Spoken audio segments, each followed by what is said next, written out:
lo que era la cobertura universal, que era que toda la población tuviera acceso a los servicios de salud. Después se hizo una reflexión en general de que no solamente bastaba la cobertura universal, sino que también tenía que ser una atención con calidad. No era tan, si bien es importante que todos tengan la posibilidad de acceder a un servicio, pues también que al acceder al servicio, también su atención fuera de calidad. Y a partir de ahí, pues surgieron una serie de propuestas y al final, bueno, se da lo que es el manual para la certificación y acreditación. Pero voy a empezar con algunas definiciones para que nos vayamos contextualizando en el tema. Si ustedes tienen alguna pregunta, pueden levantar su mano y hacer uso de micrófono. Si no, los dejamos al final. ¿Les parece? Bueno, entonces hay varias definiciones de lo que nosotros podemos considerar como calidad de la atención, desde los establecidos en la normatividad, en los manuales de certificación y acreditación de las instituciones, pues realmente, de acuerdo al tema que me toca, pues hay diferentes formas de evaluación. Yo voy a presentar el institucional, que es el que nos corresponde conocer, y al final hacer una reflexión sobre los problemas en la atención médica. Entonces, aquí una de las definiciones, al final les pongo las referencias bibliográficas de donde las obtuve. Habla sobre un grado en que aumenta una probabilidad de que los resultados en la atención médica sean favorables y los deseados, que resolver los problemas por los cuales los pacientes acuden a estos servicios o a dichos servicios. Todo esto, dice la definición, pues que es fundamentado en las competencias, en los conocimientos profesionales, y ahí hay un punto que en esta definición nos hace referencia sobre las preferencias del paciente. Entonces, esta parte de la atención médica se constituye como un acto que es donde no solamente el profesional de la salud es quien de cierta manera toma la batuta en este acto médico, sino que también el paciente tiene la posibilidad de poder proporcionar, de poder informar sobre el contexto que él tiene sobre su propia enfermedad y sus propios conocimientos de la salud de enfermedad en su contexto general, social, cultural, etcétera. Y otra cosa dentro de la definición de calidad de la atención, pues nos habla que debe ser efectiva, segura y centrada en la persona. Si ustedes han estado revisando, y yo creo que sí, todos los programas que ahora están enfocados a la atención primaria, a la salud y las estrategias que integran los 3 niveles de atención y que tiene que ver la atención primaria de la salud. La atención primaria de la salud no solamente son aquellas acciones que se dirigen a poblaciones marginadas o poblaciones que están atendidas por centros de primer nivel, sino que la atención primaria de salud en su objetivo general es precisamente el hecho de que la atención pueda tener una interrelación, una comunicación, una referencia y contrarreferencia, dando seguimiento a los pacientes hasta el momento en que ellos estén con conocimiento de sus propios problemas y que a su vez el primer, segundo, tercer nivel tengan conocimiento de qué es lo que pasa con dichos pacientes. Enfocada en la persona no solamente quiere decir que se le va a dar una atención considerando su problemática por la cual él acude a los servicios, sino que centrarse en la persona es también tener un conocimiento del contexto en el cual él vive, en el cual él trabaja, en el cual él se desempeña, y que de una u otra forma también son determinantes tanto de sus problemas de salud como también las formas en que los va a abordar. Y aquí un punto que nos hace también reflexionar es que vamos a ir en estos nuevos programas con el enfoque de satisfacer las necesidades de la población. Esto quiere decir que un paciente en el momento que requiera acudir a un servicio, este servicio debe de estar en disponibilidad y le debe dar le debe de dar un tratamiento, si lo podemos decir así, de calidad. De tal manera que, de acuerdo a estos autores, estaríamos, por un lado, resolviendo el problema y por otro lado, pues cumpliendo con las expectativas de los pacientes. Aquí dice al menor costo social posible. Bueno, yo creo que la situación es más bien expectativas de los pacientes con una atención efectiva. Estas expectativas pues pueden ser múltiples, pero generalmente la población va porque quiere resolver un problema, en este caso mediante la atención médica, y su expectativa puede ser cubierta o no, dependiendo también de los aspectos que de cierta manera se ha establecido en su contexto de lo que es la enfermedad y lo que él comprende como salud de enfermedad. Entonces me pareció bien esta definición porque no solamente está hablando en el contexto de lo que se da en las instituciones de la atención, que pueden ser públicas, privadas, en los diferentes niveles, sino también contextualiza el acto médico como una parte donde no solo las instituciones, sino la población también tiene un papel importante y fundamental y que en conjunto vamos a dar la calidad de la atención.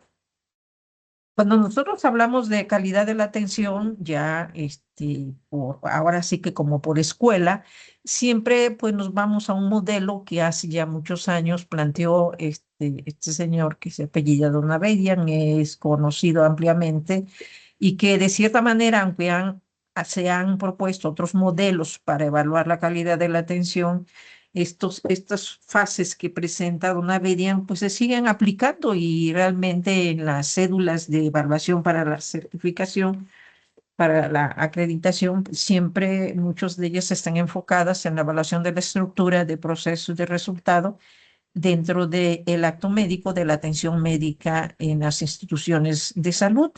Entonces, yo consideré que para esta plática retomáramos esto porque nos hace un poco más explícito en qué consiste y cómo es que se evalúa la calidad de la atención. Entonces, él propone tres apartados, que es la estructura, el proceso de resultado. Y también quiero comentar que estas partes que están enfocadas en una propuesta que tiene como enfoque la teoría de sistemas que entra y que sale, también tienen dentro de este proceso de esas tres propuestas en el proceso de la atención médica, también los engloba un contexto externo, que son las políticas, que son nacionales o que emanan también de recomendaciones internacionales y que esas también inciden en la parte de los objetivos de la misión y la visión de las diferentes instituciones. Entonces, el Sistema Nacional de Salud también, de cierta manera, establece cuáles son las directrices cada vez de que presentan sus programas sectoriales de salud, que generalmente son sexenales, y también los programas estatales de salud, pues también tienen de cierta manera influencia en los resultados o en la atención de la salud. Dice Don Avidian que bueno, y que esto también lo consideramos en los manuales, se han considerado en los manuales para la certificación y acreditación, es una parte que él le llama estructura. Esta parte de la estructura se refiere a las condiciones en las cuales se proporciona la atención médica y esto es desde la evaluación de las instalaciones. Para las instalaciones, en los niveles de atención, en las instalaciones, hay una normatividad que se debe cumplir. No sé, ustedes quizá a lo mejor en un momento hayan observado que algunas instituciones, pues que aún o que fueron diseñadas desde hace muchos años y donde la normatividad no se llega a cumplir, hay veces que, bueno, el paciente ortopédico pues tiene que pasar por la parte donde se encuentra la cocina, etcétera, y bueno, por ahí llevan al paciente y dándose pues por una vuelta por ahí. Teníamos nosotros antes un hospital donde los ortopédicos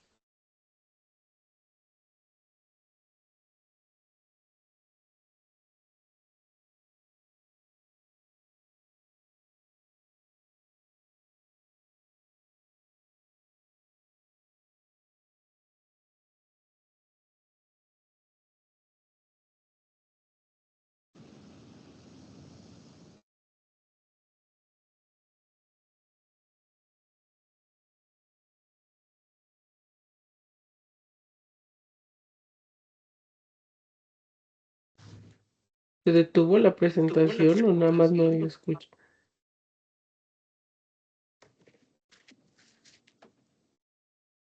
Sí se detuvo. Y bueno, en esta parte, bueno, ya me enlacé nuevamente. Hubo un problemita y de pronto tengo problemas en internet. Pero bueno, me enlazo nuevamente con ustedes. ¿Ya me escuchan? Sí, doctora. Sí, doctora. Bien. Entonces, en la estructura, fíjense ustedes, en las instalaciones hay una normatividad que deben de cumplir. Las instalaciones deben de tener, por ejemplo, rampas para los pacientes que van en silla de ruedas, etcétera. Entonces, todo lo que ustedes ven acá, que en la estructura integra, todo tiene una normatividad. Y entonces, aquí la evaluación de con qué recursos materiales cuenta la institución, cómo están las instalaciones, sus equipos, cómo es que se reclutan los recursos humanos, cuáles son los recursos financieros, los recursos tecnológicos, las características organizativas, si cuentan o no con una normatividad, manuales de organización, de políticas, de funciones. Todo esto cuando se hace una evaluación de una institución, se investiga toda esta parte en el apartado de estructura. Aquí dice ejemplos, bueno, pues desde los recursos, por ejemplo, ustedes, yo, por ejemplo, digo, quiero saber si ese hospital en el cual me voy a internar realmente están ofreciendo una calidad, una atención de calidad. Y simplemente sin que yo vaya, bueno, directamente a supervisar, a ver cómo se ve las instalaciones, etcétera, yo podría preguntar en un momento dado cuántos médicos componen el servicio, cuántos médicos componen el hospital, y yo podría preguntar de todos esos médicos cuántos están certificados vigentes. Entonces, todo el personal debe de estar. Ustedes saben que desde el médico general hasta el especialista, hasta las enfermeras debemos de estar certificados periódicamente. Entonces, si me dicen, bueno, solo el 30% está certificado, el otro, el 70% aún está en ese proceso, no está certificado, yo no me voy a internar en ese hospital, hablando ya como una paciente externa. Entonces, todas estas partes que tienen que ver con las instalaciones médicas, con la educación, la capacitación, la certificación del personal, el equipo, el reclutamiento profesional, cómo está organizada la institución, si tiene unos recursos, y si tiene o no también protección jurídica de los intereses de los usuarios. Y los usuarios son internos y externos, o sea, los intereses de los usuarios internos es de los trabajadores y de los usuarios externos son los pacientes. Entonces, todo esto que ustedes están viendo se integra en la parte del programa de acreditación y certificación. Se evalúa todo esto mediante indicadores. Entonces, en la estructura ya estamos viendo que de antemano, por ejemplo, cuando preguntamos, y me ha tocado a mí preguntar, por ejemplo, en una institución al director de un hospital, decir, bueno, muéstrenos los manuales de organización, de políticas y de funciones. ¿Los tienen, no los tienen? ¿Están actualizados o no? Entonces, sí, sí los tengo. Por ahí deben de estar. Si me permiten, y entonces los tienen por ahí, entonces vemos nosotros que para empezar no están actualizados o muchas veces pues no se tienen a la mano y entonces el personal, los trabajadores, etcétera, entonces conocen cuáles son sus funciones, simple y sencillamente dicen, pues yo trabajo en tal departamento, en tal servicio, tengo que estar checando entrada y salida, pero ¿por qué? ¿Cuáles son las funciones por las cuales me contrataron? ¿Cuáles son mis derechos, mis obligaciones, etcétera? A veces las desconocemos, no conocemos las funciones, no conocemos cuáles son las políticas, principalmente el personal por ejemplo, el personal de intendencia, pues cuando se requiere que apoyen otros servicios, dicen, no, es que a mí siempre me ha tocado este servicio. Yo por qué tengo que ir a otro servicio, entonces él desconoce cómo está contratado y cuáles son sus funciones en el contexto de que él está contratado para la limpieza y que no está contratado para un servicio o para un área, sino pues yo solamente esta área, o en su caso pues no está bien definidas sus funciones, y todo eso tiene que ver con calidad de la atención y con una normatividad y manuales de organización muy bien establecidos. Todos debemos de conocer esas partes por las cuales somos contratados, etcétera. Entonces, todo esto nos habla de la calidad. Pero tenemos otra parte que se llama el proceso, y aquí en el proceso del acto médico, de la atención médica, también hay indicadores que nos van a evaluar, y uno de ellos, por ejemplo, es pues la calidad del expediente clínico. El expediente clínico ya para muchas instituciones es un expediente clínico electrónico, y en otros tenemos expedientes físicos. Entonces, cuando se presenta alguna circunstancia por la cual haya alguna demanda, hay alguna situación que se tenga que resolver jurídicamente, el documento, llamaríamos nosotros obligado, que es un documento legal, es el expediente clínico.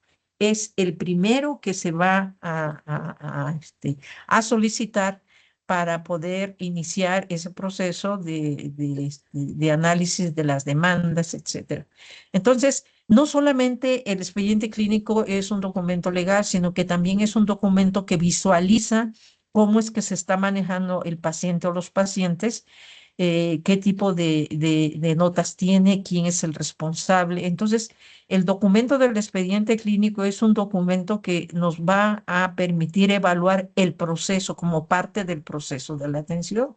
Entonces, ustedes pueden decir, bueno, puedo yo ver un expediente clínico y puedo hacer pues, un análisis, pero ¿cómo hago ese análisis? Pues hay una normatividad, hay una norma para el manejo del expediente clínico desde su contexto de que tiene que estar bien identificado, de qué partes debe de contener un expediente clínico, de quién es el dueño del expediente clínico, quién puede solicitar el expediente clínico, y en su caso es también el propio expediente clínico quien lo puede o no lo puede, puede o no puede tener la información del mismo.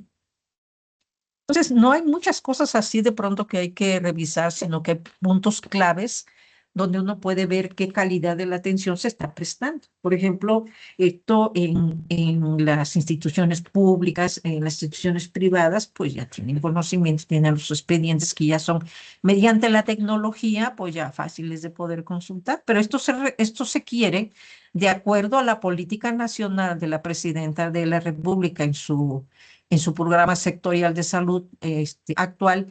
Ella lo que está proponiendo es que se maneje en todas las instituciones los expedientes clínicos electrónicos, y también normatizar este cuidado, porque el expediente clínico electrónico pues debe de también tener su resguardo, porque imagínense ustedes si no les va a interesar a mucha gente conocer qué es lo que está pasando con los pacientes, las aseguradoras, etcétera. Hay muchos intereses en que puede esta información ser, que si es confidencial, puede en un momento dado ser utilizada para otros fines. Y entonces, pues esto también está entredicho ahorita sobre los aspectos éticos y legales de estos expedientes. Y bueno, tenemos experiencia que los expedientes clínicos físicos, si ustedes han estado o estuvieron en su internado, etcétera, quizá en ese momento no, pero en el caso cuando yo estuve, pues los expedientes se iban en carritos de compras. Ahí iban todos los expedientes y los iban repartiendo por la consulta externa por cada médico. A veces se quedaba el carrito ahí, y bueno, pues ahí estaba el carrito y al acceso de quien pasara. Y bueno, alguien a lo mejor por curiosidad, pues podría de cierta manera extraer, pues para ver un expediente. Bueno, la situación es que muchos de esos expedientes a veces el mismo día no regresaban porque se quedaban en el servicio.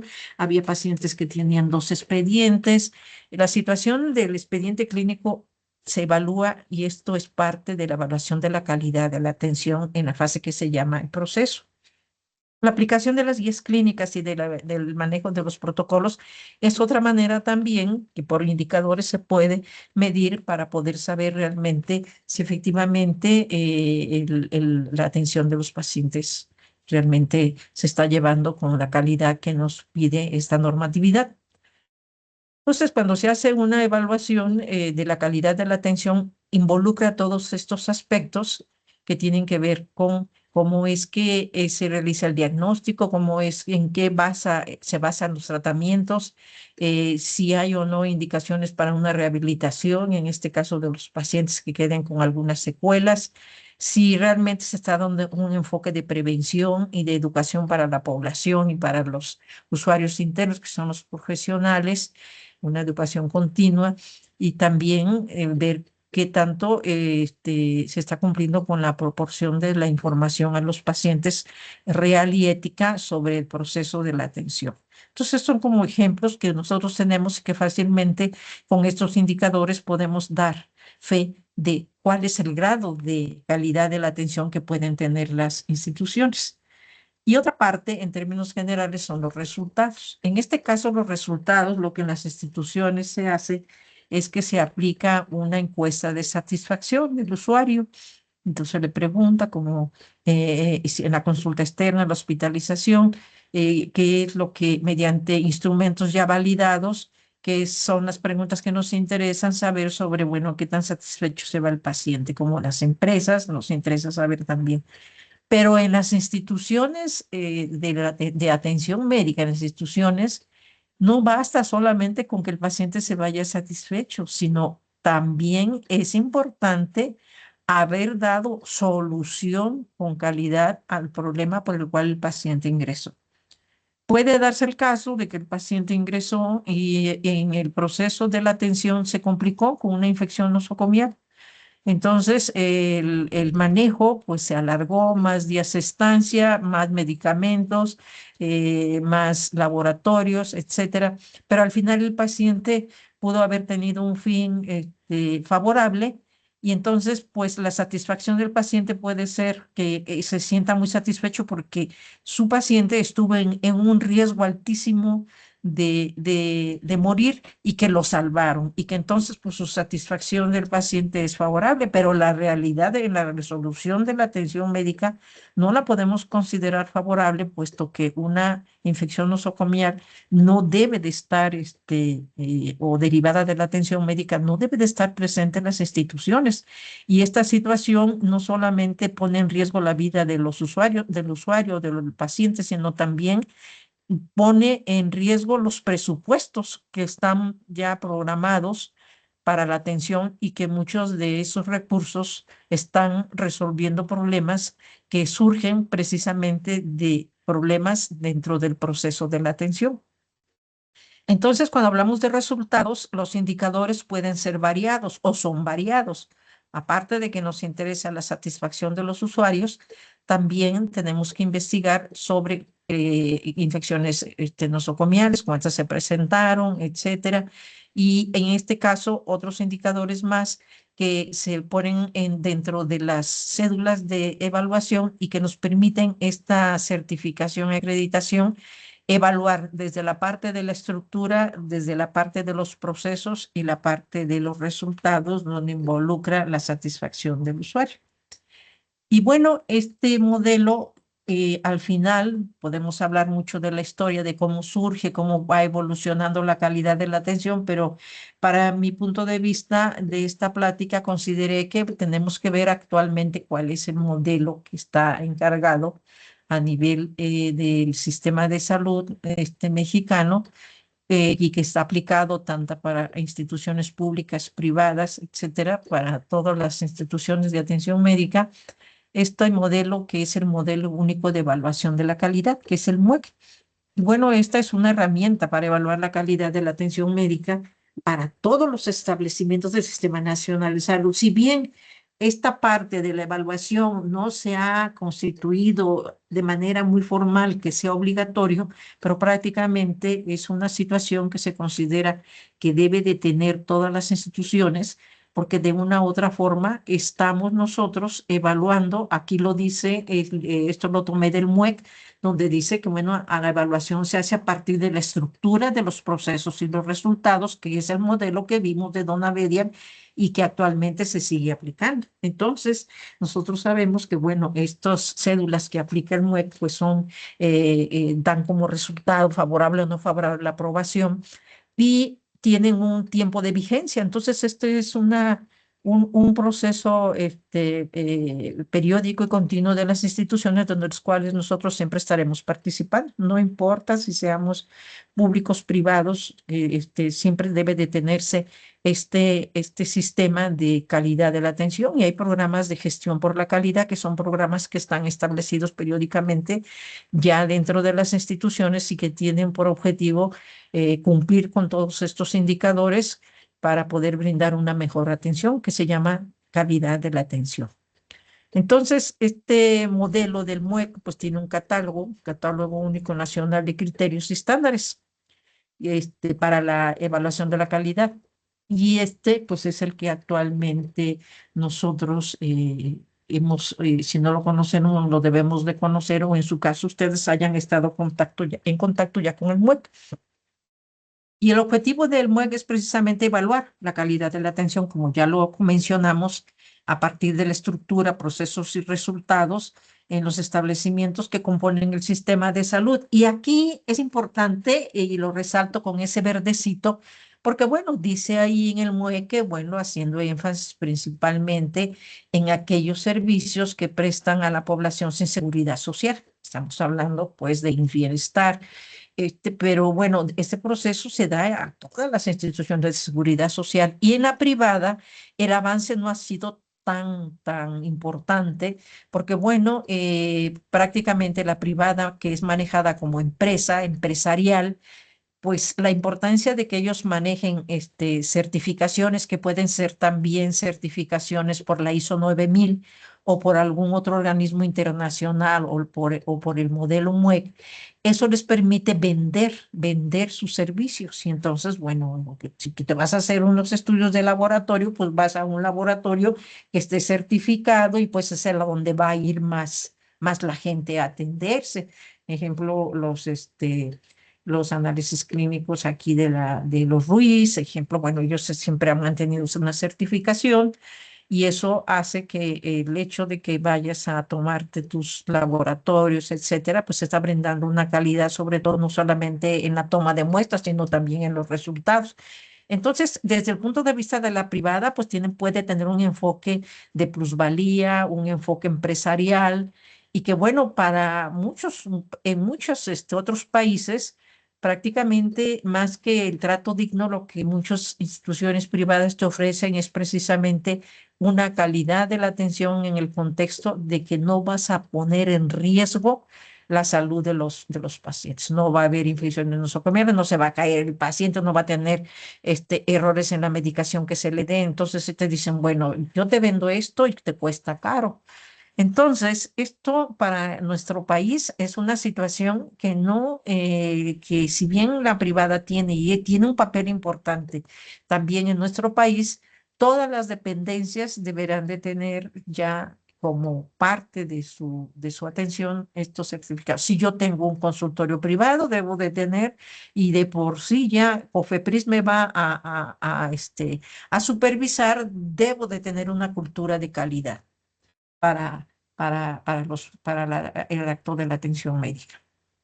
Y este modelo único está orientado a una operación estandarizada y sistemática.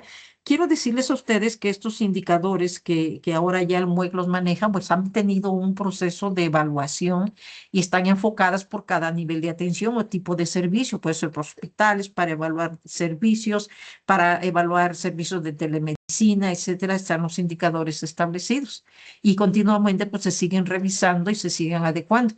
Estos indicadores pues vienen el inicio de una propuesta no de una propuesta, sino de evaluaciones que se hacen en los Estados Unidos, de la Joint Commission Internacional de la Evaluación. De ahí partieron, de ahí se tomaron varios indicadores y entonces actualmente pues ya se cuenta con estos instrumentos estandarizados y sistemáticos. Y la estrategia pues es una parte que nosotros hablamos de lo que es la acreditación y la certificación y en este modelo pues la evaluación son cumplir con los criterios y los estándares. Aquí hay una palabra de un contexto que está siendo muy visible ya de varios años atrás, es la importancia de la seguridad del paciente. Le están dando un enfoque muy especial a estos criterios estándares a la evaluación para cuidar la seguridad del paciente. Entonces ahí es importante saber el por qué. Entonces aquí yo les pongo lo que es la certificación y acreditación de cierta manera para que podamos considerar. La acreditación se centra más en el organismo evaluador, el que da el visto bueno en el proceso.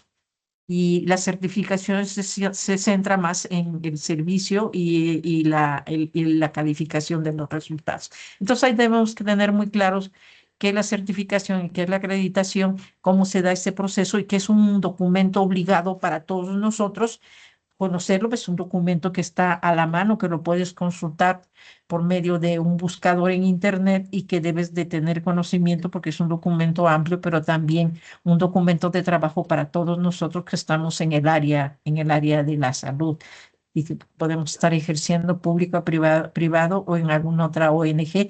Siempre estaremos por ley obligados a cumplir con estos indicadores de manera periódica.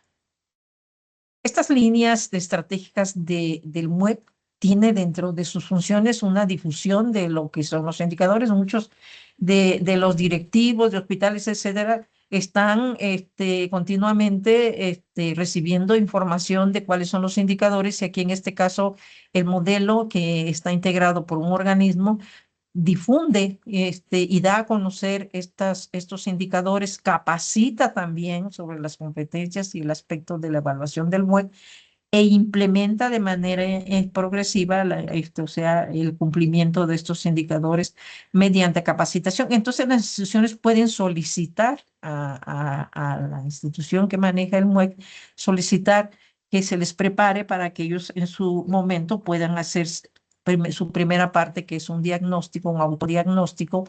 Después viene ya la preparación para que posteriormente los evaluadores externos, que son ya capacitados, sean los que den esta parte de la evaluación de los indicadores de la estructura de proceso y resultado.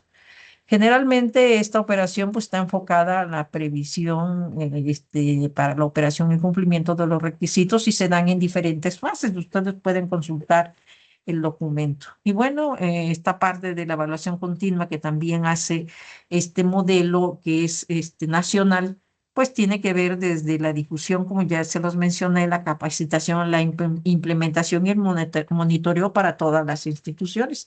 También ellos realizan esas actividades de tal manera que todos vayan avanzando en este proceso.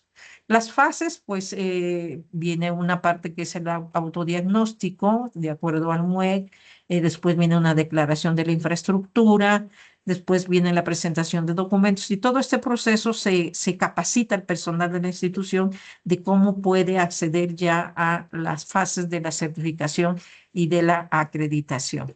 Aquí se evalúa el nivel de madurez por cada institución y una vez que ya se tienen preparados pues los documentos de los indicadores que ya los conoce, que ya evaluó que sí puede pasar, entonces pues se debe de inscribir al programa anual de registro para la asignación, en este caso de la fecha de la visita de los evaluadores. Entonces todo esto que es el modelo para la evaluación de la calidad debemos de conocerlo y a su vez no dudar de solicitar una capacitación si ustedes tienen o trabajan o están de responsables de un servicio o de una institución en solicitar la asesoría para el cumplimiento de esto que es desde el punto de vista de nuestro sistema de salud, pues obligado, aunque bueno, a veces se flexibiliza un poco porque bueno, si tú dices, pues me voy a certificar, pues no tengo esto, pues mándenme los recursos. O sea, si no tengo recursos,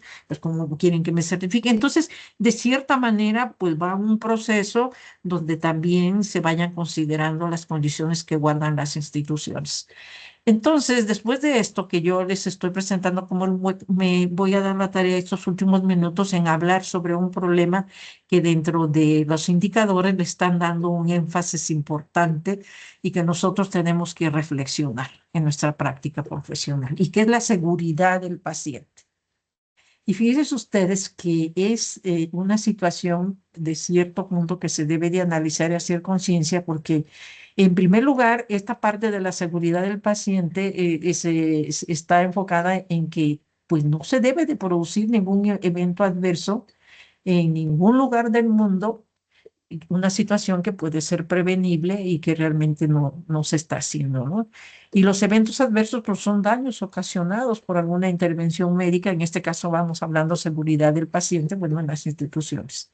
Y hay una serie de definiciones que nosotros tenemos que conocer porque diariamente en las instituciones se presentan las demandas, las quejas, las demandas, y realmente cuando ya hay una situación de esta índole es cuando nosotros nos ponemos a investigar, bueno, ¿y por dónde es el asunto? ¿Con quién me voy a presentar? Tengo que avisar al sindicato, ya recogieron el expediente clínico, me van a llamar para ver qué pasó con el paciente, un paciente que posiblemente haya llegado con un infarto al miocardio de urgencias, ustedes estaban en urgencias y como sucedió en un caso de una demanda que los familiares decían que el paciente había llegado todavía con signos vitales, el servicio de urgencias decía que ya el paciente ya no tenía signos vitales y entre esa situación pues ya se dio una cuestión que tiene que ver si o hubo un error o qué pasó o no lo atendieron de inmediato, en quiénes estuvo la situación que el paciente, que los familiares del paciente están demandando, etcétera. Entonces, todo esto que ya va teniendo mayor conocimiento, van teniendo mayor conocimiento los usuarios, entonces nosotros tenemos también que estar atentos a todo esto que puede suceder. Entonces, un incidente, pues es un evento, circunstancia que podría haberse ocasionado un daño innecesario a un paciente. Es diferente un incidente a un error. Es diferente a un error médico, un error por comisión, un error por omisión, un evento adverso, un evento centinela. Todas estas definiciones que tienen que ver con la seguridad del paciente, pues tenemos que conocer ampliamente sobre en qué consiste y esto pues está dentro de la normatividad de las normas oficiales mexicanas, en el caso, por ejemplo, del ROBE, que tiene que ver con la situación también de las infecciones nosocomiales, de la notificación, de todo el aspecto de la medicina preventiva, de la prevención primaria, de todo lo que se tiene que hacer, de la capacitación del personal de intendencia, del personal de mantenimiento, de cuáles son las áreas de riesgo, cuáles son los antisépticos que se deben de utilizar. Todo eso lleva a que se pueda presentar un problema o un error. Pero esto no es tan fácil y no crean que es una situación que, bueno, nosotros pues vamos a estar muy atentos en que no se ocasione ningún problema al paciente, sino que se están presentando problemas que en realidad demandan una reflexión profunda de todas las instituciones de los profesionales de la salud.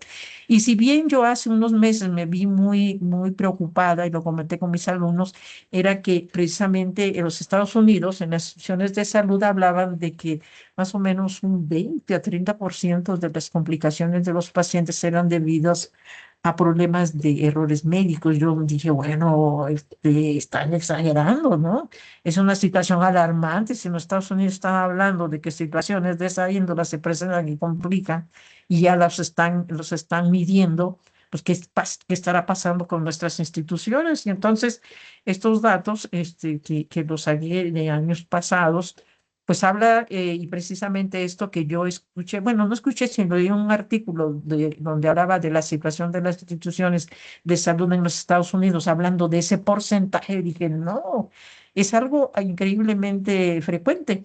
Entonces, este dato, miren, el Instituto de Medicina de Estados Unidos señala que los errores médicos causan entre 44.000 a 98.000 defunciones cada año en los hospitales, lo que representa más muertes que las condicionadas por accidentes automovilísticos, por el cáncer de mama o el SIDA. Yo me quedé así alarmada. Dije, bueno, ¿y en qué están conscientes? Bueno, hay muchos errores que pueden ser ocasionados, que no solamente son cuestiones médicas, sino son cuestiones de los servicios de salud. Y dentro de esos, pues está la situación de los errores de medicación y las infecciones derivadas de la atención médica y además nosocomiales, situaciones que complican y que en primer lugar están las infecciones de vías urinarias, en segundo lugar están las neumonías, en tercer lugar están las las infecciones de heridas quirúrgicas.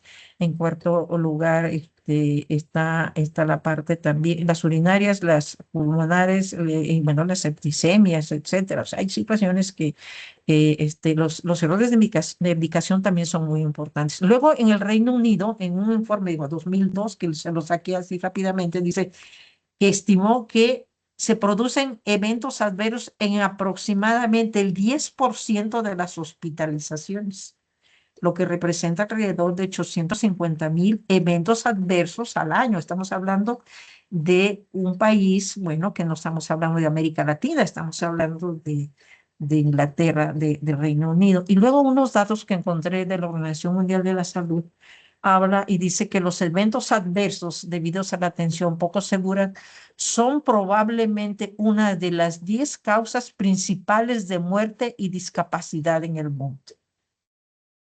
Y fíjense ustedes, en los países de ingresos altos, no estamos hablando de América Latina, se estima que 1 de cada 10 pacientes sufre daños mientras recibe atención hospitalaria. El daño puede ser causado por una serie de eventos adversos, de los cuales casi el 50% son prevenibles. ¿Qué hacemos con el lavado de manos? ¿Qué hacemos con la situación de manejar los antisépticos? El de mantenimiento cuando cambia una lámpara de quirófano, sabe cuáles son los protocolos a seguir. ¿Qué pasa con los de intendencia?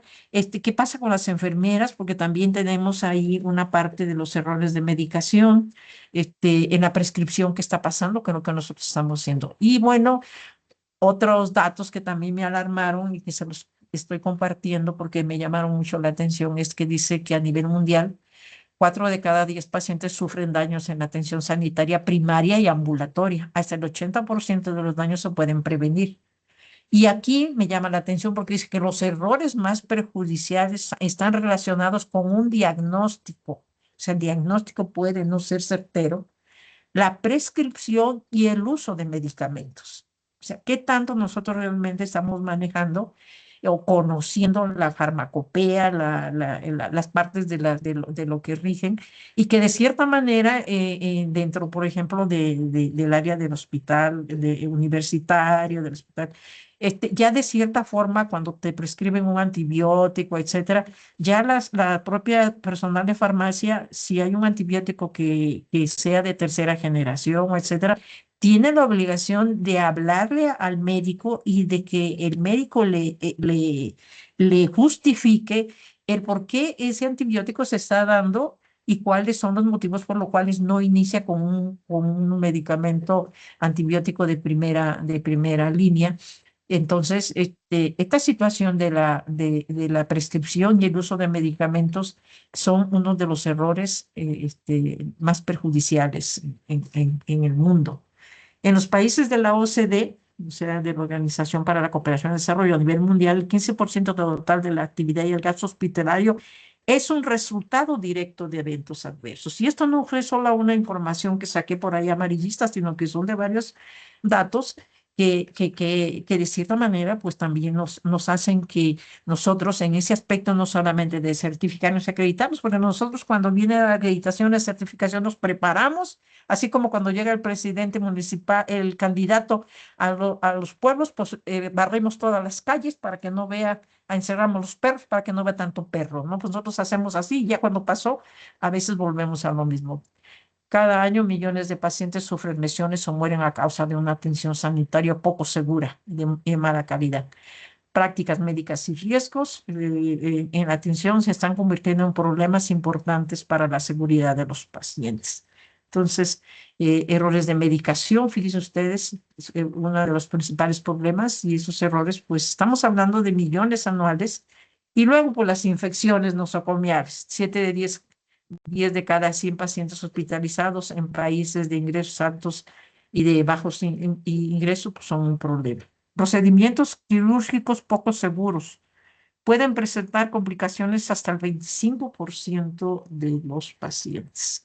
Los errores diagnósticos también, errores de transfusión poco seguras, Reacciones adversas a la transfusión también es otro problema de seguridad del paciente. Te van a colocar sangre, imagínate si va contaminada, etcétera. Es una situación que nosotros hemos cuidado mucho. Creo que hemos avanzado bastante en esa parte.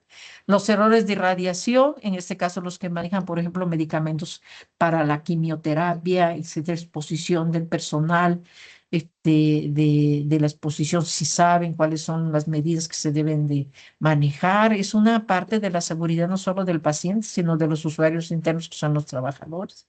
Y bueno, aquí se hablan de situaciones alarmantes, el problema de las septicemias que no se diagnostican a tiempo. Son situaciones de causas de mortalidad. Estamos hablando más de mortalidad. Las trombosis venosas también son una de las causas frecuentes y que pueden ser prevenibles. Y bueno, aquí si hablamos de millones, pues es mucho dinero. Se estima anualmente que 3,9 millones de casos en los países de ingresos altos, 6 millones en los países de ingresos bajos, pues el problema de las trombosis venosas, de los riesgos que pueden presentarse, pues tienen que ser abordados. Entonces, la calidad de la atención, para finalizar, es una cultura de calidad que debemos de tener pensando en que en un momento dado nosotros podemos ser pacientes y que nosotros, o nuestra familia, y que nosotros queremos la mejor calidad y el humanismo que debe de prevalecer para todos quienes vivimos en México, en nuestro sistema de salud. Seamos más responsables, cuidemos más esta situación. Muchas gracias. Esta es mi bibliografía. Aquí se llama la Comisión para Aseguración. Ustedes la pueden consultar y fue la del 2024. Muchas gracias. Si tienen alguna pregunta.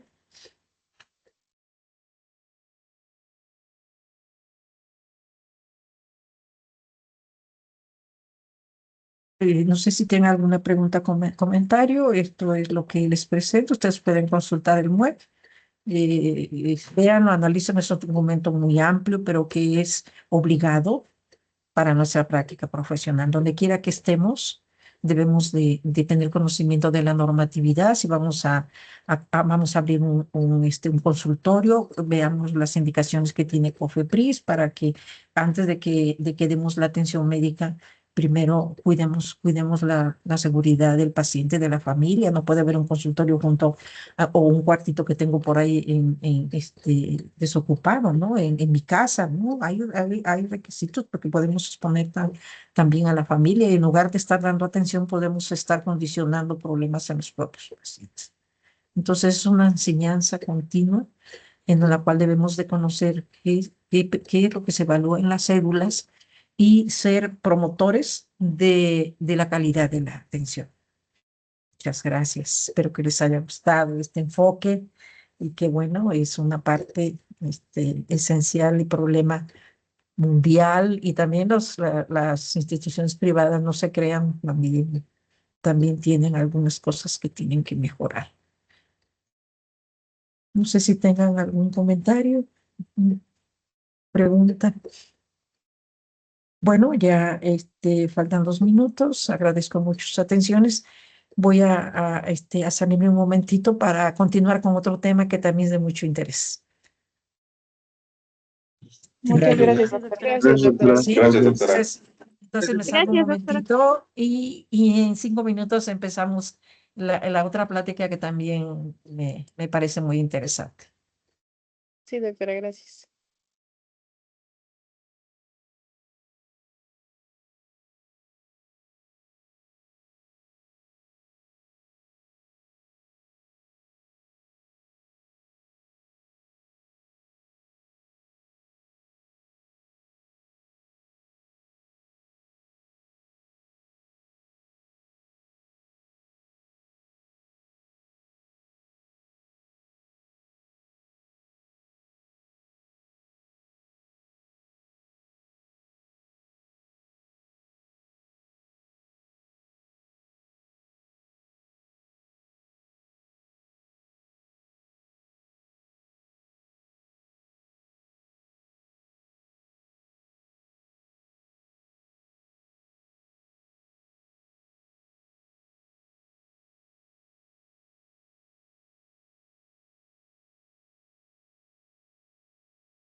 Bueno, ya estoy nuevamente con ustedes. Voy a compartir la presentación y iniciamos este nuevo tema.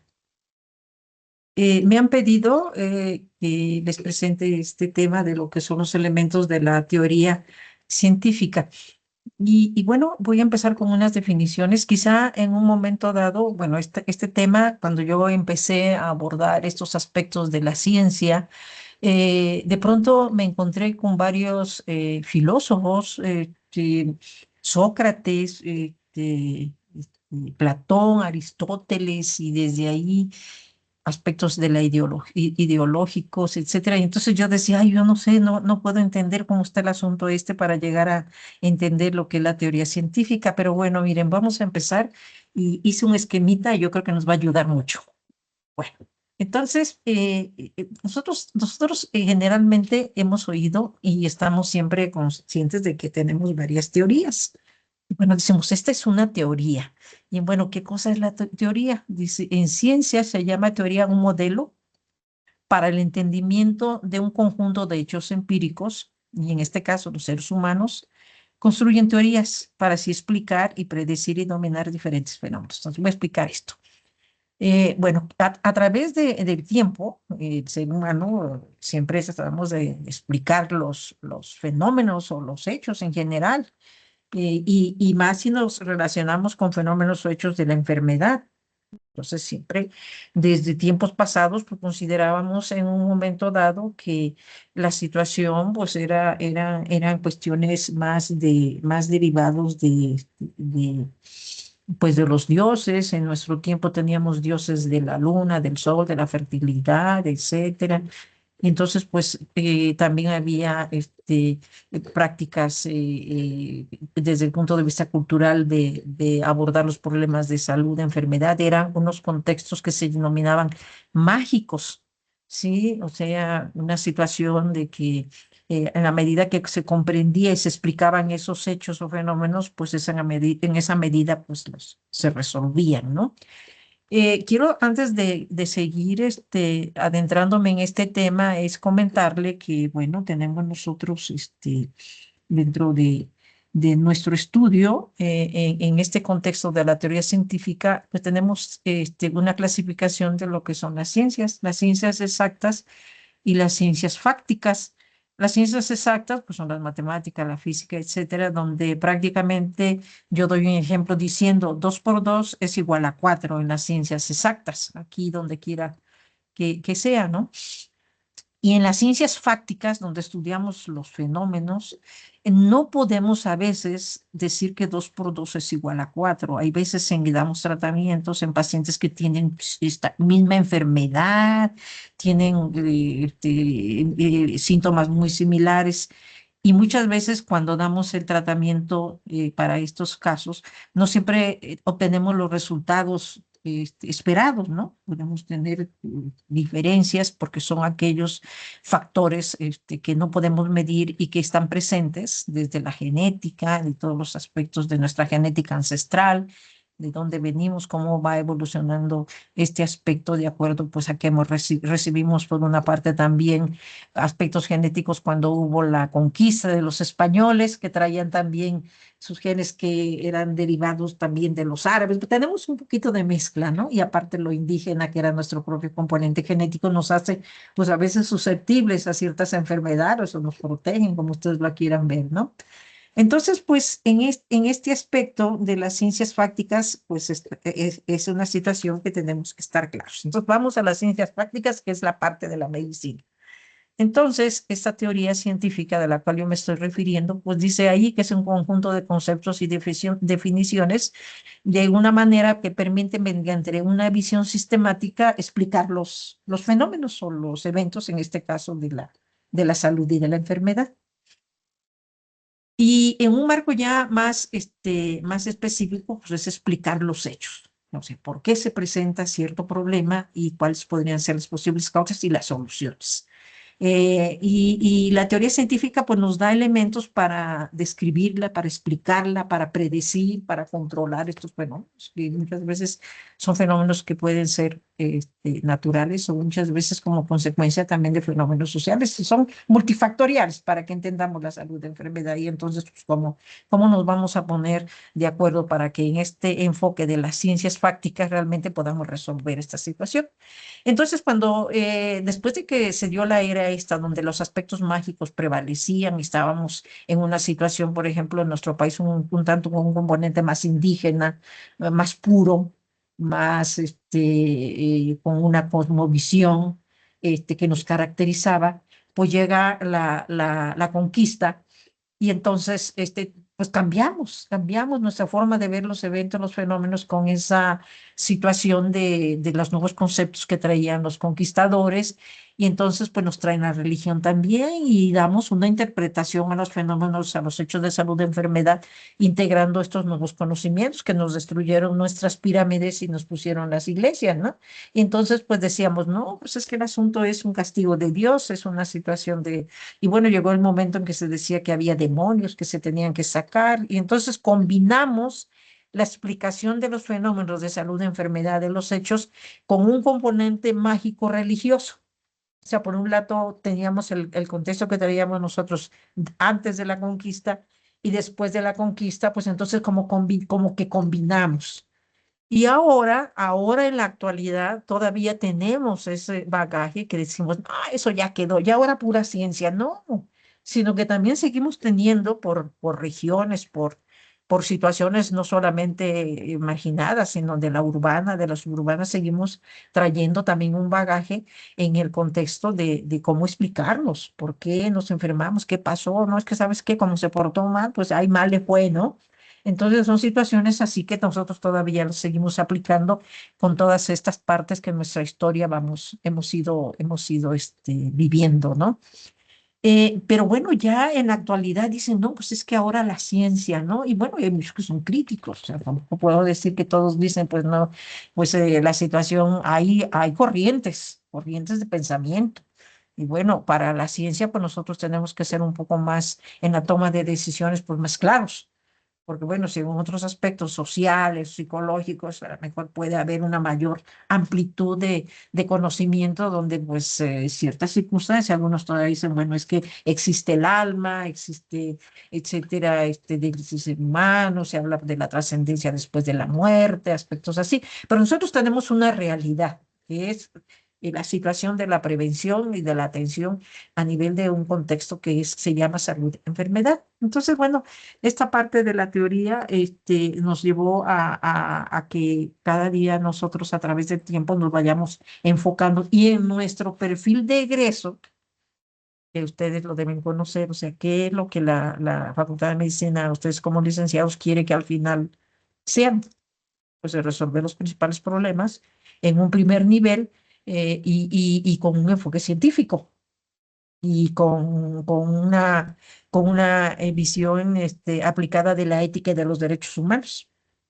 Entonces, en términos generales, nos están diciendo que nuestra práctica tiene que ser científica, pero bueno, ¿cómo le entendemos esta teoría científica y cómo nosotros vamos a explicárnoslas como tal? Y bueno, después decimos no, y cuando pasamos a veces los exámenes en mis tiempos, decían, por ejemplo, ¿qué es la medicina? Pues es una ciencia que se encarga del estudio de los problemas de la salud, de enfermedad de un individuo y de una población. Y ajá, pero cuando me decían qué es la ciencia, no, pues es un conjunto de conocimientos obtenidos mediante la observación, el razonamiento sistematizado y que, bueno, se deducen principios y leyes. Ya me saqué 10, ¿no? Pero realmente entendía qué cosa era en este contexto la ciencia, cómo es que tiene una metodología. Bueno, pues sí, es importante conocer cómo se llevó a cabo. Y entonces les propongo este modelito que yo hice para entender un poquito más y me va a permitir esta parte de lo que es la teoría científica. Miren, aquí me falta un poquito, creo que me faltó una parte acá, pero están viendo una flecha, ¿no? Que está ahí, una flecha verde. Bueno, en la parte que ustedes están viendo, en una parte de un extremo, ¿sí ven dónde estoy señalando? No. Bueno, para el caso de Sí, ustedes doctora. sería hacia la derecha, ¿no? Sí, se Hacia la ve. derecha. Ajá. Ahí es un extremo del pensamiento los ideólogos, etcétera, donde prácticamente se le ha llamado, yo le llamo como materialismo, o sea, como Santo Tomás, hasta no ver, no creer. O sea, se prueba esto y lo veo y se repite y esto es, entonces esto es verdad. Esos eran los extremos, ¿no? Los extremos. Y unos le llamaban los escépticos, hasta no ver, no creer y lo tengo que comprobar. Y en el otro extremo estaban los que yo les voy a llamar los idealistas, o sea, los que creen que, bueno, si de cierta manera hay cosas que se prueban y que si hacen experimentos se obtiene lo mismo y que si le pongo esto y que, bueno, a lo mejor con mínimo de error, hay cosas que no las podemos medir y que también explican la salud y la enfermedad en un contexto que a lo mejor no le estamos dando la importancia y que, bueno, tiene que ver con enfermedades del alma, enfermedades, no sé, de influencias pasadas, situaciones que hay un Dios también, hay una situación que también la fe, la religión, explican también por qué se presentan ciertos eventos de enfermedad o por qué la salud también prevalece y entonces ellos tienen también sus líneas de pensamiento. O sea, no quiero decir que no en un momento dado estas partes pudiera haberlas tocado Sócrates en el conocimiento de qué es la realidad, cómo interpreto una realidad, qué es la lógica. Pues por lógica, pues esto, si esto se da así por lógica es esto, etcétera. Entonces hay textos de la lógica, textos de los conocimientos de pensamientos desde esos tiempos de los grandes filósofos y que hay que leerlos porque tienen una manera de visión que ha servido para que a través del tiempo pues también trascienda cómo nosotros tenemos que aplicar nuestra práctica, en este caso profesional. Y por otro lado, los que le llaman materialistas, pues que no creen en la cuestión del alma ni de Dios y que bueno, es una realidad, una situación de factores que vienen desde los genéticos hasta el medio ambiente, culturales, etcétera, que bueno, te van a proporcionar un problema y que tú lo tienes que comprobar y que bueno, ahí directamente vas a accionar en la salud y en la enfermedad. Entonces dices, no, pues si no está comprobado o si está comprobado, etcétera. Entonces dices, no, pues aquí si no está comprobado, pues no lo aplico. Y bueno, es otro extremo. Entonces surgió hace años una nueva corriente que se le llamó el racionalismo, que si bien no está tan enfocado al idealismo y que de cierta manera considera que, bueno, ser completamente escéptico, tampoco nos va a traer a la mejor resolver problemas de la salud, porque la salud y la enfermedad es algo muy complejo, donde ya les mencionaba que traemos nosotros códigos genéticos ancestrales que se van heredando a través de las generaciones, que tenemos componentes de los de la conquista como mestizos, etcétera. Entonces, pues hay ciertas situaciones que pueden de cierta manera no ser medibles. Entonces, dijeron ellos, bueno, para que no estemos tanto en los extremos, pues nos vamos a ir un poco más a la parte de la comprobación, pero que tampoco seamos en un momento dado tan radicales, ¿no? Entonces, dicen ellos, bueno, ¿cómo vamos a tomar decisiones para la medicina? Pues vamos a proponer un método y todo aquello que cumpla ese método, esté comprobado, pues entonces va a servir para que yo tome decisiones, sobre todo en el aspecto del tratamiento de las enfermedades, ¿no? Entonces, a partir de ese racionalismo hay las corrientes de pensamiento y que el racionalismo tiene varios pensadores y también, pues, o sea, también está la lucha entre con los aspectos que van un poco más al aspecto ideológico, otros que van más al aspecto meramente comprobable y hay esa lucha. Y nosotros, pues, somos médicos y bueno, oiga, ustedes síganse peleando en sus líneas teóricas y etcétera, de la realidad, pero yo tengo que tomar decisiones. Entonces dijeron, bueno, para este caso vamos a poner un método científico. Ese método debe de ser aplicable y vamos a tener resultados y vamos a medirlos y entonces a partir de eso pues ya vamos a tomar las decisiones. Entonces ustedes ya saben cuáles son los pasos del método científico, ¿no? Entonces en la prepa lo vemos. Primero pues es la observación. en este caso de hechos, de enfermedades, etcétera, porque en realidad esto se aplica para la vida en general, pues cómo veo la realidad y cómo resuelvo las situaciones de mi propia realidad, depende de lo que a lo que yo piense, puede ser que yo en mi propia religión pues también me ponga a rezar, son las situaciones que uno las aplica en la vida diaria, pero aquí me estoy refiriendo a la práctica de la medicina. Entonces dicen, bueno, vamos a proponer un método científico que empieza desde la observación. Después viene la problematización, luego me genero una hipótesis, después hago una.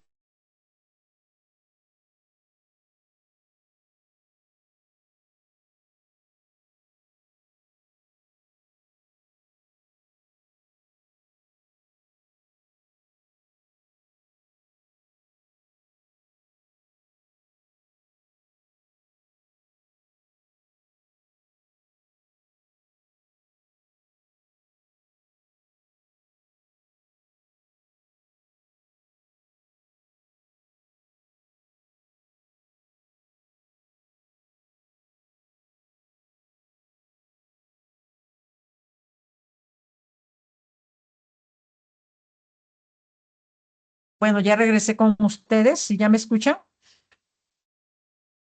Sí, doctora. Sí, Ya la doctora. escuchamos, doctora. Entonces, estaba comentándoles que de estos extremosos apareció el racionalismo y dijeron el método científico y el método científico de observación, problematización, hipótesis, verificación de la hipótesis. Y entonces, ese método nos da como resultado un conocimiento y ese conocimiento se le llama conocimiento científico.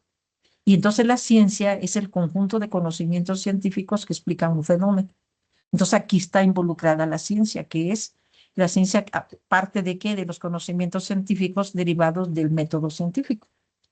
Y cuando ya hay varios conocimientos científicos a través del tiempo y que son muy probatorios a nivel de la investigación, etcétera, y a eso se le llama investigación, la aplicación del método científico, entonces ya establecemos teorías y leyes. Establecemos protocolos y tratamientos, establecemos guías clínicas, establecemos todo. Y a partir de ahí, pues podemos hasta generar paradigmas. Por ejemplo, paradigmas que se caen y que surgen nuevos. Es precisamente un ejemplo lo de la diabetes tipo 2. Y la parte del paradigma, en este caso, hace años de la diabetes tipo 2 era pues, que era una enfermedad que se daba después de los 40 años o más o menos a una edad.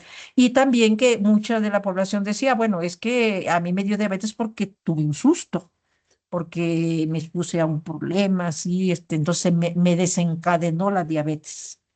Entonces, actualmente estamos viendo otro comportamiento, ya ese paradigma de esa idea de que la diabetes se presentaba a determinada edad. Ahora, el conocimiento científico derivado del método científico nos está hablando de que el problema de las alteraciones metabólicas pueden aparecer desde la infancia, porque tenemos obesidad infantil y entonces ya la diabetes se puede presentar a edades muy tempranas, no necesariamente son tan evidentes, etcétera. Entonces, teorías y leyes se establecen y establecen muchas veces paradigmas y que esos paradigmas a través del tiempo van cayendo y van resurgiendo a partir de que van resurgiendo nuevos conocimientos científicos, que es la ciencia. Entonces, fíjense ustedes que curiosamente la teoría científica en ese aspecto del racionalismo y del método científico dice que cada teoría o paradigma se va a caer o va a surgir un nuevo a partir de lo que yo estoy considerando como verdad, tengo que comprobar lo que no es verdad para que se caiga. Esta forma de estar buscando siempre echar abajo lo que se dice y decir que no es cierto, que hay otra verdad, se llama falseabilidad. Y esto es un componente de racionalismo que hace que también en las investigaciones, cuando nosotros generamos hipótesis, cuando damos los resultados, generalmente nos enfocamos a la hipótesis nula, porque hay una hipótesis nula y una hipótesis alterna. La alterna es la que yo estoy proponiendo que va a suceder en mi proyecto al final. Y la nula es lo contrario de lo que yo estoy proponiendo. Entonces, cuando yo interpreto un trabajo de investigación, yo digo, acepto o rechazo la hipótesis nula. Nunca acepto o rechazo la hipótesis alterna. Entonces, al rechazar la hipótesis nula, se entiende que estoy aceptando la alterna. Entonces, esta manera de interpretar viene más bien como un conocimiento de la teoría científica donde se habla de la falseabilidad. Mientras yo no compruebe que esta teoría no es correcta, seguirá siendo correcta. Y voy a buscar en investigación cosas más que puedan realmente ver que el comportamiento de los problemas o el manejo ha cambiado para que se caiga una teoría y surja otra. Entonces, cuando yo hablo de que la medicina es una ciencia, es que está fundamentada en el método científico y que se genera esta ciencia a partir de los nuevos conocimientos científicos que van apareciendo a través del tiempo y que en la medicina pues cambian cómo va cambiando la investigación, ¿no? Y esta parte de la toma de decisiones nosotros, pues se va a plantear mediante el conocimiento científico, se va a plantear pues en las guías clínicas, en las normas oficiales, en los artículos publicables que consultamos para ir tomando decisiones cuando tenemos casos tanto de prevención primaria como de prevención secundaria, que es la atención del paciente. Siempre estamos nosotros como tomando decisiones a partir de la derivación del conocimiento científico. Por ejemplo, las vacunas. En este caso, las vacunas, para que se pueda aplicar a nivel poblacional, debe de pasar por 4 fases del método científico. Son 4 fases. Una fase que es meramente laboratorio, la segunda que es laboratorio con animales, la tercera es ya con un pequeño grupo en el caso de las vacunas, qué sé yo, ya de humanos, y ya para que pase en una cuarta donde ya es poblacional y ya se pueda realmente considerar que la vacuna está lista para que se aplique a nivel poblacional. Y eso se hace que pues por medio de experimentos, de investigaciones y que tienen que ver con el método científico. Entonces, pues, nuestro perfil de ingreso dice que tenemos que ser capaces de resolver el 80% de los problemas de las enfermedades más frecuentes en el primer nivel, que tiene que ser enfocado en el conocimiento científico. Y bueno, con todos los principios éticos, y eso se está refiriendo a esta parte, a la parte de que, bueno, si bien tampoco vamos a ser tan escépticos o vamos a ser tan idealistas, estamos nosotros bien claros que la salud, la enfermedad es una situación que, si bien el conocimiento científico realmente es el que nos va a ayudar a tomar decisiones, hay ciertos aspectos que tenemos que considerar y escuchar. Por eso es que la atención está basado en la persona, quiere decir que está basado en ese contexto donde al propio paciente tampoco le podemos decir, ¿sabe qué? Usted no vaya con el limpiador porque les dan limpias, sino no vaya porque eso no tiene ninguna función, cuando la situación es de que, bueno, él, de cierta manera, ese hecho que nosotros le decimos, usted tiene que tomar sus medicamentos, tiene que cambiar los estilos de vida, y les dicen, bueno, y si me doy una limpiadita, ¿cómo ve usted, doctor? Y entonces ahí tú entras y dices, ay, caray, ¿qué le voy a decir? La limpia no funciona. Bueno, ¿en qué consiste? No, pues puede ser una opción, puede optar, no sé, puede optar, pero la situación es que no abandone su tratamiento, que los estilos de vida, usted sabe que ya tiene que cambiar, menos sal, etcétera, alimentos con muchos almidones, la azúcar, etcétera. Y entonces estamos en ese punto nosotros, que no estamos extremosos, sino que de cierta manera estamos en una situación que tampoco se va a valer que yo tome una decisión que no sea sustentada en un hecho científico. Entonces, ¿cómo lo aplicamos en nuestra práctica médica? Esto se llama medicina basada en evidencias. Entonces dicen, bueno, ¿de dónde yo voy a tomar los datos para que yo en un momento dado pueda tomar decisiones? Y bueno, pues la investigación está al alcance mucho de nosotros, sobre todo cuando tenemos también una biblioteca virtual, ¿no? Donde podemos ingresar a la biblioteca en el momento que queramos, etcétera. Entonces, la medicina basada en evidencias es la toma de decisiones basada de documentos que sean calificados, válidos. Y hay varios indicadores que te pueden decir que cierto conocimiento puedes tú tomarlo para aplicarlo, y que en muchos casos pues ya no los dan en las guías clínicas, ya no los dan en las normas, porque ya expertos ya definieron. Este va a ser el procedimiento para manejar la diabetes tipo 1, este va a ser para manejar la diabetes tipo 2, este va a ser para manejar los casos de, qué sé yo, de cáncer, de las pruebas de tamizaje, todo eso, son derivados de toda una serie de investigaciones y que ya se dan a conocer a nivel del sistema de salud. Pero esos conocimientos han derivado de las investigaciones.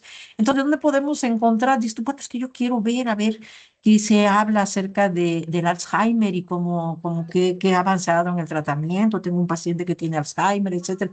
Entonces, hay journals que, bueno, pueden ser también en español, donde lo que tenemos que ver es qué factor de impacto tiene, impact factor o factor de impacto. Si ustedes ponen el nombre de la revista y le ponen impact factor, o si es en español, ponen el nombre de la revista, ponen coma y ponen factor de impacto, les va a dar un número o les va a decir que no tienen factor de impacto. ¿Qué quiere decir el factor de impacto? Es una calificación que se da tomando en consideración varios indicadores donde nos da de cierta manera la posibilidad de calificar una revista que podemos considerarla como con validez. En este caso, una revista que tenga un factor de impacto de 4, de 5, es una buena revista. Es más, un factor de impacto de 2 podríamos considerarlo aceptable. O bueno, es más, una revista que tenga una calificación de factor de impacto, aunque sea, qué sé yo, 1, ya es una revista que ha sido sometida a una calificación. Y que bueno, por ejemplo, para los que concursan, los que concursamos para ser candidatos para el Sistema Nacional de Investigadores, ahí te dicen, bueno, tiene que publicar artículos en revistas que tengan un factor de impacto de 2 o más. Entonces, también es un parámetro para evaluar. Entonces, nosotros decimos, pues vamos a buscar revistas en inglés, que vamos a ver el tema de Alzheimer y voy a ver si hay algunas que tengan este factor de impacto. O veo un artículo, y bueno, este artículo como que habla de que ya hay por ejemplo, supóngase, hay una cura del cáncer de próstata. Y entonces ustedes dicen, bueno, ¿y esto quién lo dice? A ver, vamos a ver la revista. No, pues si no es ni indexada ni arbitrada y menos tiene factor de impacto, es una situación que no está válida, ¿no? Es válida. Entonces, la medicina basada en evidencia se sustenta en evidencia más válida. Otra parte, aparte del factor de impacto, de impact factor, de la revista, también tenemos revistas en español, por ejemplo, la de salud pública tiene un factor de impacto de 3 a 4, depende, una de cancerología tiene un factor de impacto de 3, o sea, no solamente tenemos revistas en inglés, pero la mayoría sí. Entonces, depende del tema que nosotros queramos investigar, vamos a procurar conocer qué válida es la revista, o en su caso, por los libros que tengan un ISBN, que hayan tenido revisores.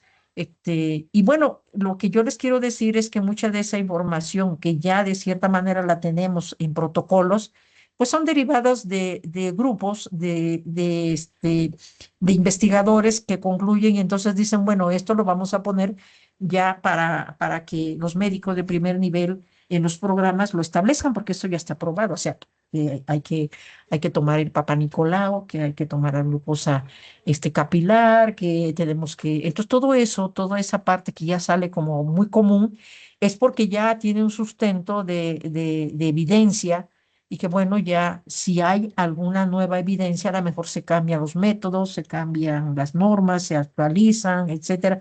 Entonces es un fenómeno que se va dando a través del tiempo y que va siendo también cambiando a partir del nuevo conocimiento científico. Y este conocimiento científico nos lleva también a revistas. Hay unas revistas que dicen que son arbitradas. Aquí dice arbitranzas, no vayan a pensar en eso, ¿no? Revistas arbitradas, que también ahí dice, bueno, este artículo forma parte de una revista que es arbitrada. Quiere decir que, bueno, fue revisada por expertos y que la autorizaron, hicieron observaciones y que, bueno, sale ya el conocimiento. O revistas indexadas o que pertenecen a Index. También podemos ver una revista, a ver a qué Index pertenece. Y entonces, bueno, unas revistas, podemos considerarlas pues aquellas revistas que están autorizadas por el CONACYT, con H, y H agregada con la C. También hay revistas, dice que son revistas aprobadas y calificadas por el CONACYT. Entonces nosotros vamos a buscar la mejor evidencia basada en este conocimiento científico.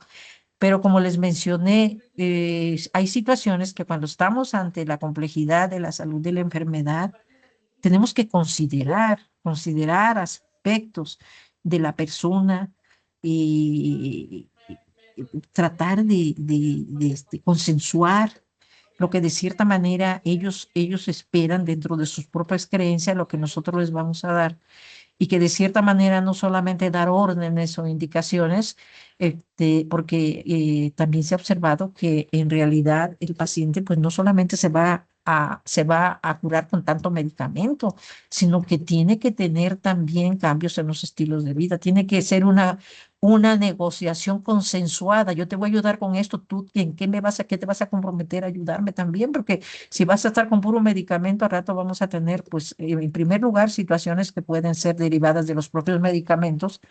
Exceso, tenemos nosotros polifarmacia, estimadas alumnas, o sea, polifarmacia, es que los pacientes de la tercera edad tienen más de cuatro o más medicamentos que están tomando, porque todo le damos. Le duele, tiene cefalea, pues, le damos un que si le duele la rodilla y que no sé qué le damos esto, que si tiene la gastritis y que tiene no sé qué le damos esto, que bueno, hay, tome su medicamento para la hipertensión arterial y también el medicamento para su diabetes. Y si está deprimido, pues se toma esto para que no esté deprimido. Y entonces se llevan unas bolsas de medicamentos y que realmente si no hay un cuidador o alguien, o sea, no, se puede equivocar y situación es un problema. Entonces, esta situación del conocimiento científico, lo que ahora está siendo muy, pero muy llamado de la atención es que esas grandes investigaciones deben de bajar para la utilidad de la sociedad, para la utilidad de la población y que sea accesible. Porque qué tal si aparece un medicamento y que no sea accesible, porque es muy costoso, no lo hay. O que nada más tú, porque como eres de determinado servicio, pues nada más el catálogo. Y si lo quieres, pues cómpralo. Entonces, pues esa es una lucha también de costo-beneficio, de presupuestos, de políticas. Y bueno, si bien en la teoría está hablada de que hay que dar la mejor evidencia, pues también hay pues, ciertas situaciones que como médicos en nuestro país, también somos muy, pero muy inteligentes en manejar con los recursos que tenemos, dar la mejor atención médica. Entonces, hay muchos que pues sí, son detractores de esta línea, hay otros que proponen otras formas, pero siempre pues con el beneficio tanto de nosotros como usuarios internos, que somos los que vamos a manejar esto, y los usuarios externos, que somos usuarios también. Y entonces pues es una situación en la cual estamos ahora, posiblemente cambie, pero bueno, esta es la realidad y que yo la enfatizo porque en su perfil de egreso pues está estipulado así, ¿no? Si algo no está comprobable, hay que ir con mucha precaución, sobre todo en respecto de la medicina, pues aun cuando ya hay reglas para utilizar la medicina herbolaria, etcétera, veamos qué reglas son, porque también hay algunos medicamentos que no son meramente medicamentos, pero que también ya la Ley General de Salud ya los contempla y los autoriza. A lo mejor algún jarabe para la tos con ciertas plantas, etcétera. Entonces, siempre seamos un tanto precavidos en ese aspecto y creo que lo estamos haciendo bien porque nosotros con cada situación que se nos presenta aplicamos el método científico, aplicamos el conocimiento, tomamos la mejor decisión y bueno, por eso es que la medicina es una ciencia, porque es un conjunto de conocimientos científicos que nos permiten tomar las mejores decisiones. Y los conocimientos científicos y la ciencia, ¿de dónde se derivan? Del método científico. Y el método científico es una propuesta pues, de una línea de pensamiento que surgió y que, bueno, esto nos da de cierta manera una posibilidad de no ser tan extremosos, pero también considerar esta situación. No sé si con esto les haya hecho un poco más llevadera esta parte de lo que muchos pensadores, si nos pondríamos a leer y a decir que han opinado, un poquito más concretada en la práctica. Y bueno, yo les agradezco, siento que con esto, pues más que hablar de la teoría, más bien de la aplicabilidad de esa parte que es la ciencia. No sé si tengan algún comentario. Muchas gracias, alumnos, alumnas, por estar en mi plática. Sé que esta parte la trato de explicar de una manera no tan compleja y pues incentivarlos a que también seamos selectivos en esta parte de la información. Y pues a veces también nos convertimos en críticos, ¿eh? Porque si ustedes ya conocen un poco más del aspecto del método, etcétera, entonces ya podemos decir, oye, ¿sabes qué? Pues este trabajo que tú presentaste como que siento que no es un conocimiento válido, la metodología tiene que ser esta. Entonces, en la medida que nos vamos preparando también en el método científico, en la investigación, en esa medida también vamos siendo más críticos y más selectivos. Gracias.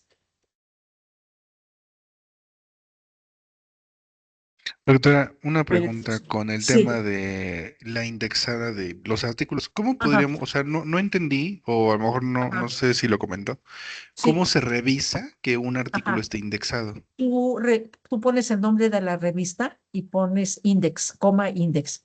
O en la revista, cuando tú pones la revista, aparecen abajo los índices a los que pertenecen. Por ejemplo, un index que puede pertenecer a una revista es, por ejemplo, a Cielo, SC Cielo. Puede estar indexada a Elsevier.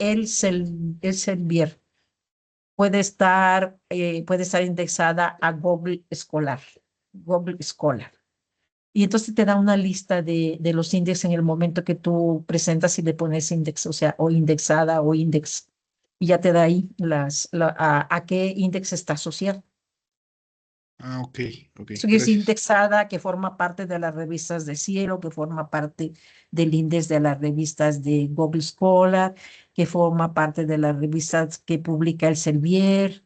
Entonces a eso se refiere el índice, que forma parte de esos y al menos ya te da cierto criterio para evaluarlo como de calidad. Y las arbitradas, Gracias. pues puedes investigar también o puedes poner la revista y poner revista arbitrada, indexada, entonces que te diga ahí qué tipo de revista es. Y para el impact factor o factor de impacto, pones la revista y pones factor de impacto y te da un número. Ahora, por ejemplo, suponte que un factor de impacto que sea de 0,5, ¿verdad? Ni siquiera del 1, 0,5. Pero para conseguir un nivel de factor de impacto no es fácil para la revista. Entonces, pues con cierta situación. Pero la mayoría de las revistas no tienen factor de impacto.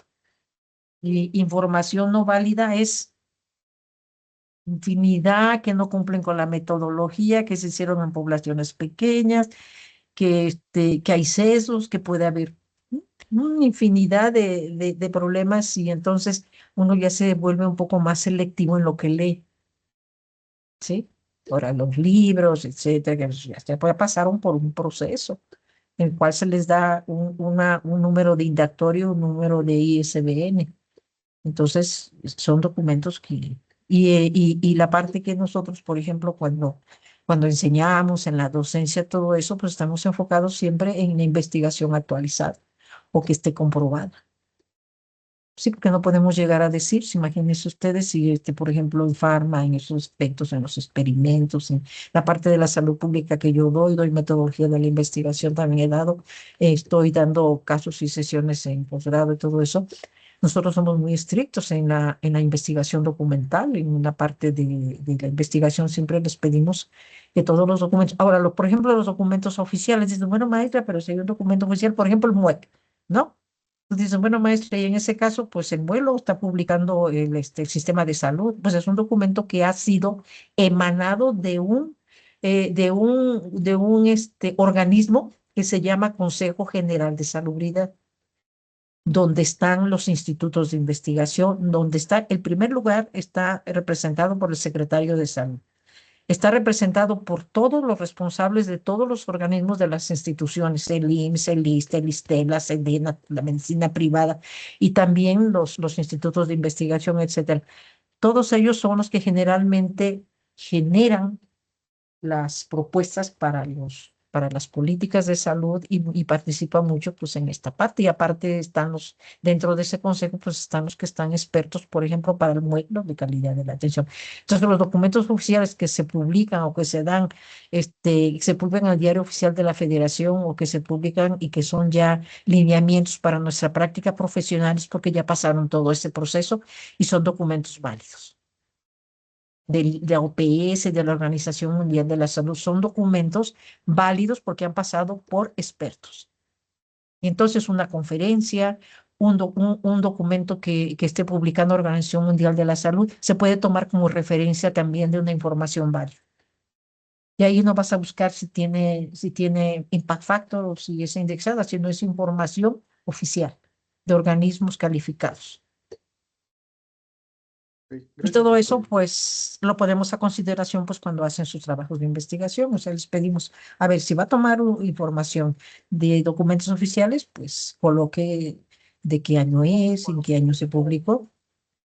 Y eso, pues, nosotros o sea, estamos muy apoyados nosotros, porque el Sistema Nacional de Salud está constantemente generando información. Las normas oficiales, por ejemplo, se hizo una propuesta en el anterior sexenio de que se iban a cambiar, iba a haber otra forma de unificar los criterios para manejar las enfermedades más frecuentes, las de notificación obligatoria. No se aprobó y nosotros, por ejemplo, seguimos revisando las normas oficiales, los criterios que manejan, porque son criterios que ya se revisan.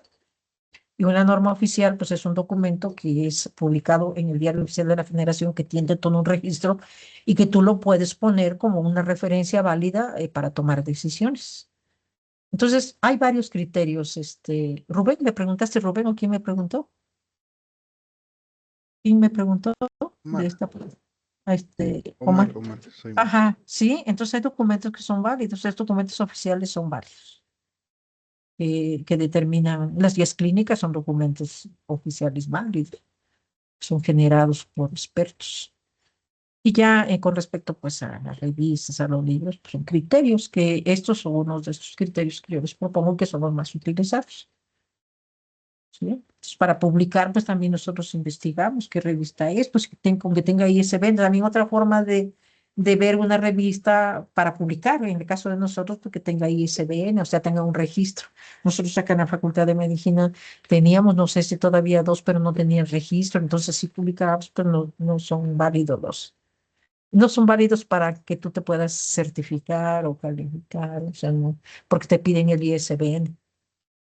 Pero hay otras revistas que no son tan complejas, pero con que tengan ISBN ya te dices, no, pues es que yo publiqué en una revista que tiene su ISBN. Bueno, a lo mejor no tiene factor de impacto, pero pues es una revista que pues estás empezando a publicar. Ahora ya cuando quieres publicar en revistas de factor de impacto alto, fíjate que la situación pues ha sido bien discutida en los foros porque esas revistas cobran. Y te estoy hablando de, por ejemplo, hasta 50,000 pesos porque te saquen un artículo. 30,000 pesos, 15,000 pesos ya por mínimo, ¿no? Ya, o sea, más bajito ya, a veces, ¿no? Entonces, revistas que son muy exigentes, pero también que cuentan con un factor de impacto alto y que pues te exigen una investigación bien sustentada, pero que también tienes que pagar. Entonces, siempre hemos estado nosotros recibiendo asesoría porque nos piden siempre que busquemos revistas que tengan factor de impacto y que sean gratuitas y que las hay todavía. Hay que buscar, ¿no?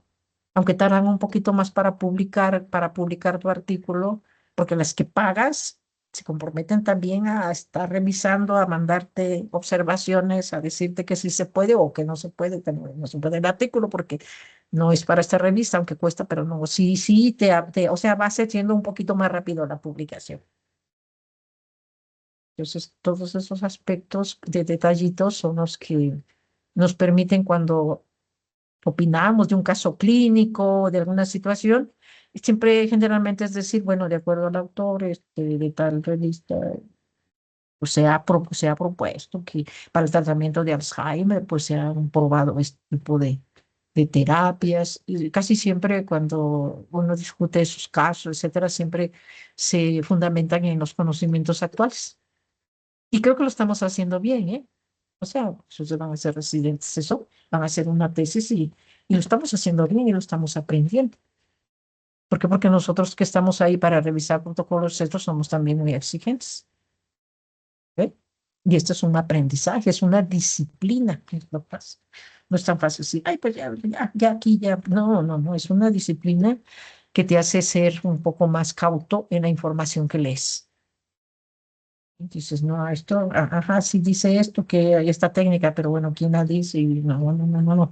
Veamos a ver qué opinan otros autores. Y esto siempre se está haciendo, sobre todo tanto para el primer nivel, ya les estoy hablando de las vacunas, ¿no? Que las vacunas tienen que ser autorizadas también por COFEPRIS. Y tienen todo un proceso, no crean que es cualquier cosa que se saque, no es una responsabilidad también nacional e internacional. Y esto es un proceso que se va dando. Si no imaginen ustedes, se están prescribiendo un medicamento y qué tal si no viene la dosis completa o no tiene el componente activo o una reacción. No, cuando tú prescribes, tú estás pensando en eso porque ya hay todo un proceso previo de investigación, de autorización y tú ya estás dando un medicamento. Entonces, la investigación, la medicina basada en la evidencia es lo que sustenta que tú no te estés preocupando de muchas cosas, ¿no?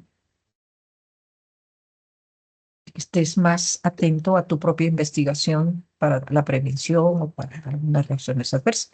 Y por otro lado, pues estar muy atento también a los errores de medicación. ¿Mm?